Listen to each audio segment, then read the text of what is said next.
What's up, fishing freaks? Back again with another video here in South Carolina. Here's my umbrella rig with my swim bait that got, or my spinner bait that got messed up in a smallmouth action, and just put on a little Yum swim bait and chartreuse in pink, and that was a KVD pond burner. This is a Yum umbrella rig right here. My new Abu Garcia Black Max reel. My pole recently just broke, and I'm coming to show you what's new. Yes, that's my bag right now for travel wise. It's a little bit less to deal with. Currently, right now, I am doing, I know this is a scraped video, my GoPro's broke, my phone's broke. What I like to use on my spinnerbaits, I like to rig up something, this ain't on a spinnerbait right now, something like this, and or I'll cut it like halfway through. So let me pull up some real quick. Alright, so if I can get off my crankbait, something like this, like you see right here, I cut it 3/4 of the way down, cut the head off and everything. If they're inexpensive, they're like $4 or $5 at the Walmart or anything, but what I'll do is I'll cut them halfway down and I'll dip them in some type of dye, scent dye, color dye. And then this is a really old spinnerbait. I've had it for 4, 5, maybe 6 or 7 years. Just changed out the skirt on it. You can tell it's beat up right here. Right there, here, let me get just a little bit closer to you. Right there. See, it's beat up, but I got another one here in my bag. It's even more beat up. And here's all my soft plastics and large worms and stuff. Haven't really had much luck on these this year, but I will say this: if you guys get a stick bait or anything that wobbles in the water when it's midday, sun's out, and it's real hot, and you see just a little bit of shade underneath the trees around noon, and you get around those banks and stuff. And alright, so hang on. So you see right here, like say here's your pond right here, and you got trees all the way around here, and you got some sticking out, limbs all the way over here. Throw your bait, like right here's your limb right here sticking out. Throw your stick bait or a Cinco, Yum Dinger, anything, hook it right through the middle. Throw it like right here around this little log right here. Throw it over it, on top of it, out right here beside it, and just twitch it back in. Twitch, switch, switch, switch, switch, switch, switch. With a spinnerbait, I like to line up over here on this side, and I'll cast past this little point right here. I know a lot of people say that spinnerbaits are sometimes weighless. You can run them through any type of cover, but I don't like to. One reason being, I think it's too many bites. I think it's a bite. I think it's this. I think it's that. But I'll run it right through here, off this edge, and I'll yank my pole kind of like that, making it go like this, and I'll burn it. Around that time of day, I've heard it's really good to slow roll your spinnerbait where your blades are spinning below the bottom. But where I've been recently fishing, when you slow roll, you're gonna snag into either to a gigantic snapping turtle, or you're gonna snag into limbs, and you're gonna lose expensive baits. You're gonna lose a lot of stuff. You're gonna lose a lot. You're just gonna waste your time and waste your money. One more thing I really do like to throw in the summer, early in the mornings, is any type of top water, around cover, seaweed, moss, grass mats. I call it cheese. Is I like to throw these small frogs, something like that color, if it's in the middle of the day, or in the morning, with this bright chartreuse bottom and these tails. Right when you flick it, it does like this little action right here in the water, and it looks like a real frog, and it'll come up and bask with a free meal. Another thing I like to throw is when it's midday and they're stuck underneath that grass mat, I'll throw something like this. I did have a lot of see if I can find a frog in here, but that was about like that. I did have a lot of these, but they're kind of destroyed. See if I can get this to open up. I super glued them, and rookie mistake, I shouldn't have done that. But as you can tell, right about here, it's tore up. The hook won't stay in place. If I miss a hook set and I try to get it back on top of water, I'm not like most fishermen that as soon as you get a good bite and it gets off, to reel it back in and cuss it back out. You know, I want to leave it sitting there, you know, because the bass thinks that, hey, you know, just like humans, if we're hungry and we eat something and didn't get the full thing, you know, we don't finish off the meal, we want to come back to it if it's real good. But if it's not, you know, we're not going to come back to it. And that's when about 4 or 5 cranks back in, or pops with a popper. I really do like this lure right here. It's a Pop-R. Not sure, I've had it for a long time. My granddad gave it to me before I left Indiana, but it works tremendously well. I caught a 5-pound largemouth on this in a small reservoir behind where I've always fished. That's a pond I'm talking about, lake type deal. There's not really a whole lot of open space there to fish. There's an open bank, and then if you walk all the way to the back, there's somewhere place to fish. But in the midday, closer to the afternoon, midday, I will throw this black frog on that pole right there on that reel. On that reel is 14-pound fluorocarbon trilene. I want to say extreme smooth cast. I don't know. My line's at home. But on some of my frogs, like I was talking about earlier, get this hook off here real quick.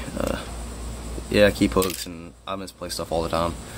I'll put this on there, you know, and I'll put like a sinker, and I'll make it look like a dying mouse, because that's what those lures are supposed to do. You can change them up and put like a little weightless sinker, or I can't talk today, of a bullet sinker, or what you would put on a Texas rig. And I'll put this on there. I'll change out those feet, and here, I'll show you. Here you go. I actually love this lure to death. I had to take off the feet because they were breaking every which way. But I'll rig this with a bullet sinker, with a bullet shot sinker, whatever you want to call them. And what I'll do is when it hits the bottom, is I'll reel it real fast, and I'll jerk, and I'll let it sink, and I'll jerk real fast, jerk, you know, that type of thing. And here's what I'm talking about right here. These little sinkers right here. I have them in my big box in here, but here, yeah, I might as well pull them out for you. You know, you guys want to know I'm catching them on? Honestly, don't care, because you know they are in size 1/8 of an ounce, and they're slip sinkers, water gremlin, cheap stuff at Walmart. One thing I do like to throw though is got to be a chartreuse crankbait. And where I'm from, Lake Cumberland, Lake Harrington, Lake Reba, stuff like that. Cedar Creek, I like throwing that near there. If I'm going for stripers, which I don't have the pole for, I'll throw this big thing. It's a I want to say deep diving crankbait. It dives super deep real quick. It gets to the point. I'll reel that in real slow with very let me say this, tough braid, like 65 pound braid with something like a catfish reel or something. One thing I have been noticing is that bass will be eaten earlier in the mornings, but I have been catching most of my bass in the afternoon. Small ones, but you know, bass is bass. Fish is fish, that's what I said. One thing I do like to throw, let's see if it's in here. I hope it is, because if it is, it's awesome. I think you guys will find it tremendously helpful this year. As you can tell, I actually put on my sticker for my power pole, the Freedom to Fish in the USA. And the power pole, I will say this, please sponsor me. Anything, you know, just send me a little subscription in the mail, anything. I know a lot of buddies that use you guys. I don't have a boat or a truck myself. I actually just got my license. One bait I do love to throw when I'm night fishing, or around in the afternoon underneath a log, or I'll see a dock, I'll skip this underneath there. It's not a skipping jig. It's like a more like just a swim jig or anything, I don't know. But you know, I throw it underneath there, I'll skip it underneath there. I'm very skilled, by the way. And I'll skip it underneath that dock, and I'll work it real slow. I'll make it look like a real crawdad. And I'll put one of these, I call them mud buddies, mud bugs, mud buddies. Or what I'll do is I'll throw this crawl, and this is think of a 1/2 ounce crawl, a jig head with a crawl. It's supposed to be on a swim bait. There, right there. And then what else I also throw is, let's see if I can find that stick bait in here. It's obviously not in there. Currently, I think it's in here. Let me find it real quick.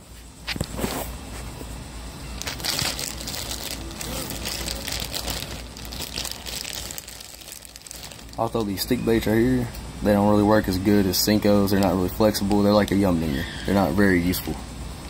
But I do use them. They work all right. They're not in there. Let's see. Oh, and I think that's and those mud bugs or mud buddies. They're called Trevor B Speed Crawl Green Pumpkin. They come 12 in a package and they cost, I don't know how much they cost, but they're fairly cheap. You know, you get 12 in a package, so they must be pretty dang good. Let me see something.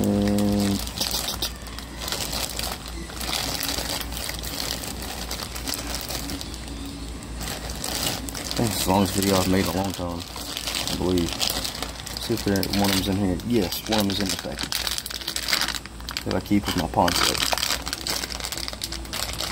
This right here. If you guys notice, it does have two little balls at the end, you know.